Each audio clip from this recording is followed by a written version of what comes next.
Happy birthday to our pal Brandon Flowers of the Killers. The singer is 31 today.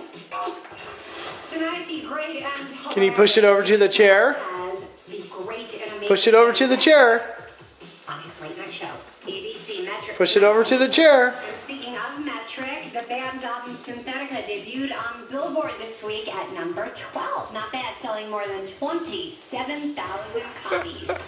More updates all day long. That's one way to play the drum.